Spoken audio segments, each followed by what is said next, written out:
Hello there guys, welcome back to Younes Talks Football, welcome back to a brand new video. I hope all of you are doing well today, as it's the video that, you know what, we knew this was coming, but I didn't think it would be hitting these circumstances. What do I mean by that?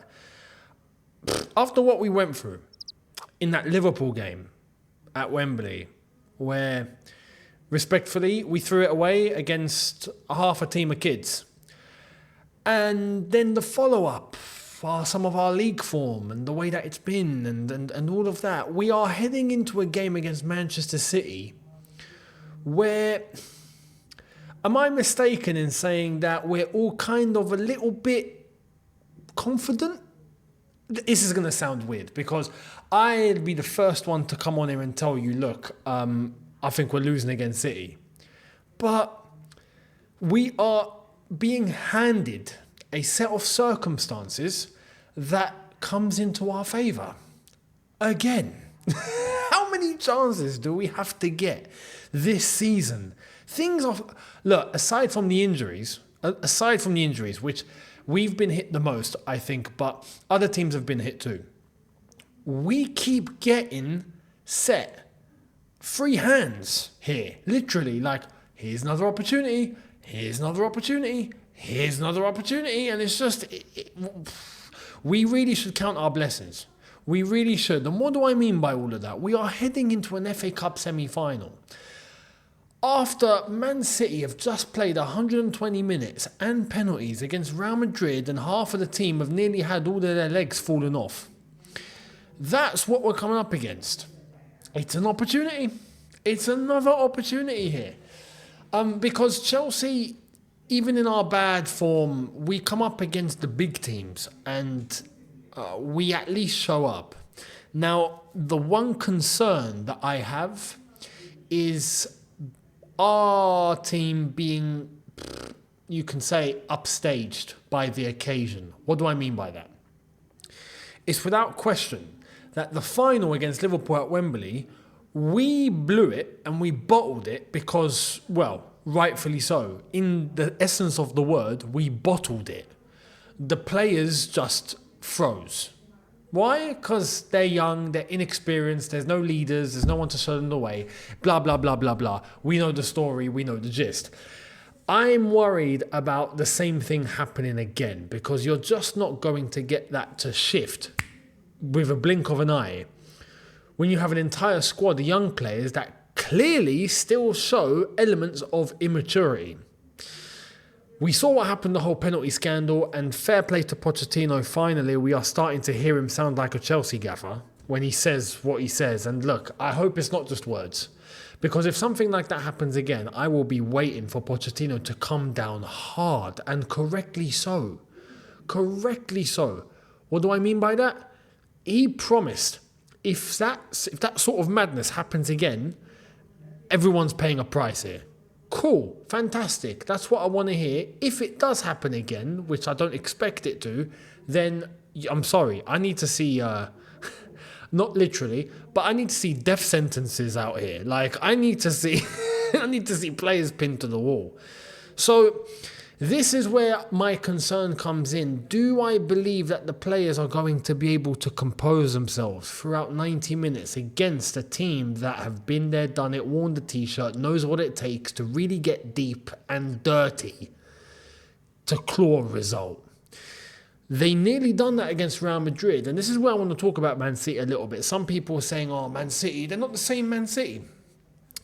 Respectfully, look, or some people thinking that, oh no, the level's just not going to be the same because they didn't beat Real Madrid, therefore their level's not the same. Nah, I've got to be honest. I think Real Madrid in that game, Man City, sorry, against Real Madrid in that last game where they got knocked out, I thought Man City played really well.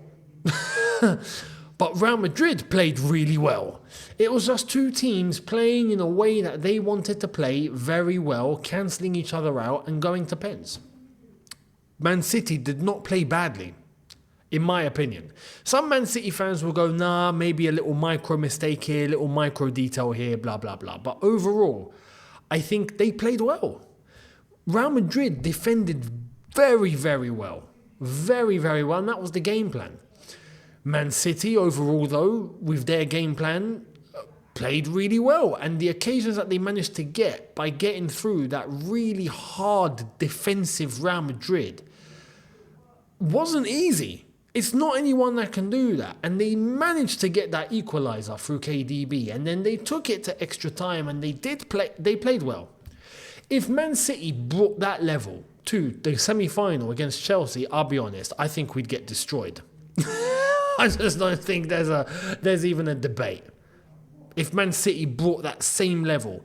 But this is where I don't think it's humanly possible to bring that same level, because at that level, they went 120 minutes and penalties, giving every single little thing they got.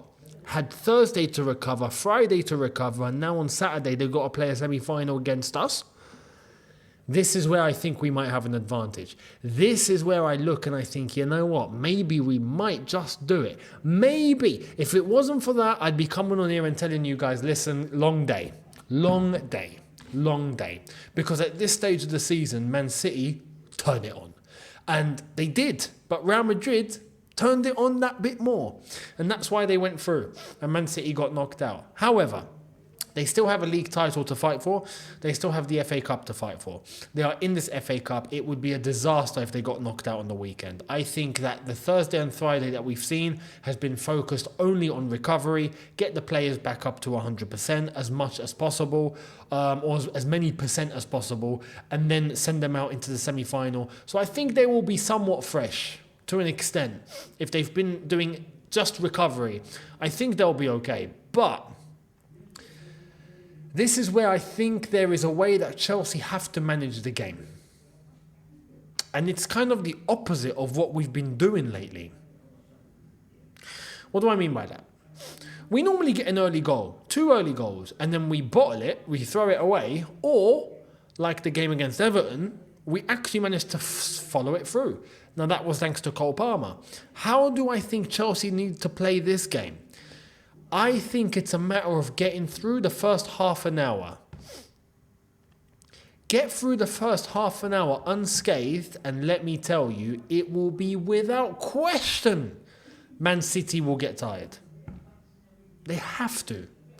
They can't last to minute 65, 70, 75 and not feel anything after going through what they went through. Whereas with us, we should still have some in the tank in order to have the advantage. So this is where I think we need to manage the game. We need to manage the game. Try and make them run as much as possible. For the first half an hour, the objective shouldn't be to just score. Because when that happens, it's going to be us trying to defend, and we know what we're like when we defend. We can't really defend. And then it's going to be a case of Man City having most of the ball, and they're piling the pressure on you, and they're dictating the tempo, not us, and then we concede, and then we lose our heads. And I don't want to see that happen. We need to dictate the tempo. For the first half hour, my aim would be to try and make them run as much as possible. Pass, pass, pass, pass, pass, pass, pass. Try and hold the tempo. If there's an opportunity to score, cool. But if we do that, I wouldn't say just defend. I would say still try and hold the tempo, because Man City are going to want to hold the tempo and put it in their favour. That way they can save their legs and conserve their energy. We can't allow them to do that. We need to make them run. So tomorrow, I need to see Conor Gallagher like a madman on about 10, 5, 15 steroids, right? Going absolutely crazy on, or I don't know, or road rage, whatever flipping rage that you want. I hope he goes crazy, right? Give him any sort of flipping anabolic. It's going to let him go crazy. Don't, because it's illegal. But you get the gist. We need to pile pressure, hold the tempo, move the ball fast, make them run, and try and not concede for the first half hour. If we do that, I think we will be in a great position in the second half in order to secure the game. That's how I would approach it, personally. But we have to acknowledge and recognise we're playing Manchester City here, so it has to be managed correctly. Now, in terms of the availability and the team news, this is where, again, we might have things that coming into our favour. Erling Haaland is a doubt. It's looking like he might not be available for this. He did come off, and apparently he asked to come off because there was a little feeling going on. So he's unsure. KDB came off, but apparently he will be fit and he's ready to go. But again, that's another player that went all the way and was basically running on, I don't know what energy he had left. This is what I mean. They're not going to be completely 100% by Saturday. They're just not. So we need to make sure we've not conceded, and then they're not just going to sit back and try and defend. Because if that happens, see, they do have players that can defend. They can close the lines and really make it hard for us to get through if they really wanted to. That's not their style, but they've got the players to do that in their defence if they really want to. So we have to manage this correctly. Apart from that, everyone else apparently is available and ready to go. Now with Chelsea, it seems like Enzo and Sterling are back. Enzo is available. Sterling is back from his illness, so they're both ready to be selected if they are to be selected. Apart from that, everything else is basically the same. All the same injuries. Chilwell, we know, is back. The same suspects are all still out. Levi Colwell apparently is still out. Unsure, but looking like he's still out. Nkunku has returned to partial team training, as well as some of the other lads that are still on the injury list that we already know about. So nothing's really changed there. So when we're talking about the starting 11, what do we do? Well, I've come up with a very straightforward and simple theory. Let's jump right into it. Here's my starting 11. I'll put it on screen for you straight away. Here it is. The same team that beat Everton 6-0. Now, I'm not just saying pick the same team that beat Everton 6-0 just because they beat Everton 6-0, because technically it wasn't just us that beat Everton 6-0. Realistically, it was Cole Palmer that beat Everton 6-0. If it wasn't for Cole Palmer doing some individual madness, where would that game have gone? We don't know. But there are certain combinations here that allows me to feel a little bit more at ease and a little bit more confident. What do I mean by that? Well, personally, I think the back line, how am I going to do this? There we are. The back line remains intact as it is. It was especially the Chalobah-Thiago Silva centre-back pairing against Everton it didn't look amazing, incredible. Thiago Silva looked incredible, I'll be honest. But the pairing didn't look, revolutionary, but it just looked solid enough. And right now, we just need some of that. When you have Disasi, Badiashile, these guys, you feel like you should be more secure, but you're more open to mistakes. And you're more open to error. We cannot have any error tomorrow against Man City. We just can't. There's no room for error. So I would go with Chalobah and Thiago Silva and keep it as it is. The fullbacks, Gusto didn't have a brilliant game against Everton, I'll be honest. Especially the start. He was looking a little all over the place. I think he became a little better towards the end, but he started that first half, did not look good. I expect him to sharp tomorrow, so I have no doubts about Gusto. Cucurella, there's a debate between him and Chilwell. I'm not just going to throw Chilwell right into a game against Manchester City. I think Cucurella, he didn't put in a stinker against Everton. I think Cucurella goes again, and we see how it goes. Now, the midfield, this is where it gets tasty. Some people are going to say, bring Enzo back in. I wouldn't. When you look at the last game against Real Madrid and what's more likely for Man City to do, it's to have a midfield of Rodri sitting as a lone DM with Bernardo Silva and KDB just ahead of him. So it's a 1-2, not a 2-1. Now with us, it will more likely be a 2-1, as shown up here. So Caicedo and Gallagher, with Gallagher alongside him doing all the heavy work. And Cole Palmer just in front. Cole Palmer will be the man-to-man with Rodri. And Bernardo Silva and KDB will be managed by Caicedo and Conor Gallagher. Now, they move the ball really quickly. So we need someone that's going to be in there to disrupt. I know for a fact, if we have Enzo alongside Caicedo, I reckon there's more chance of them being bypassed than Gallagher and Caicedo. Because Gallagher does a lot more of the defensive and dirty work more efficiently than Enzo, and I have to be honest, than Caicedo. But I feel like Caicedo needs to be on the pitch. You could argue Enzo does similar things and similar traits, but I feel like Caicedo is someone that will be able to open up the game a little bit more, if that kind of makes sense. And Gallagher alongside him to try and disrupt and do all the dirty work and do all the running. Whereas Cole Palmer, just alongside Rodri, Rodri's going to have his mind occupied with trying to stop Cole Palmer. So this is where you isolate their midfield a little bit. And I feel like Gallagher will be the man to try and do all the craziness in order to prevent Man City from moving the ball in the way they want to move it. Which is why I was saying we have to dictate the tempo. I feel like if we have Enzo and Caicedo, Bernardo Silva and KDB will be able to pass and move around them. Because defensively, I reckon they get done. So that's the compromise that I'm making. Enzo stays on the bench. Gallagher plays alongside Caicedo. Now, moving up top, I wouldn't play Sterling. Keep Mudryk on the left. Sterling can come on later if we have to.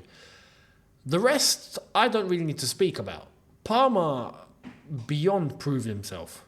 Madueke and Jackson, listen, they had a great game against Everton, but they blew it with their immaturity and their nonsense about the whole penalty. I do not want to see that again. That cannot happen again. If that happens again, listen, I will be on Pochettino's case if he doesn't sub them off immediately. I don't care what they're doing in the game. As he rightfully said in the press conference, discipline needs to be intact. There needs to be discipline here. Cool. If you've acknowledged that, then implement it. If we see one more piece of shenanigans from any of those two, you're off. I don't care if you're on a hat-trick. You're off. Don't blow it. So I hope they've learned their lesson because on a footballing standpoint, they had a really great game against Everton. Madueke especially, moving really well. And Jackson got a really good goal. Keep it up. Don't blow it. Be smart. Be professional. Compose yourselves. As a great man once said, emotional control. Emotional control. This is what you're going to get if you have experience in the team, which we don't have. So let me know your thoughts down below, but that is my starting 11. Let me know what yours is down below, and we'll see what happens tomorrow. Now, as I tell you guys, hit the subscribe button, and it's time for a prediction. Ah, man. How do I think this is going to go? Realistically. Man City, Chelsea, Wembley, we're getting done. Realistically. I would probably say 2-1 City, but that's under normal circumstances. This is not a normal circumstance. This is Man City probably coming into this game at 50%. And we tend to show up against the bigger teams. So you know what? I'm going to go with... This is going to sound wild. Man City 2, Chelsea 2. Goes to extra time. Man City thinking, oh, not again. Chelsea nick it 3-2. In extra time. That's my prediction for tomorrow. I can't believe I'm saying that. I really can't believe I'm saying that because, as I said, on paper, we get done. But the circumstances allows me to think, Man City, you got to kill this game early because if you don't, good luck. So let me know your thoughts down below. Much appreciated your predictions down below, and I will catch all of you tomorrow. Make sure you're here tomorrow. There will definitely be a review post-match. And if there is anything else that will be done in the meantime, then you will hear about it and you will know. So hit the subscribe button, notification bell on, and make sure you stay updated. Much appreciated. I will catch all of you tomorrow for the game. In a bit, people. See you lot tomorrow. Take care and peace.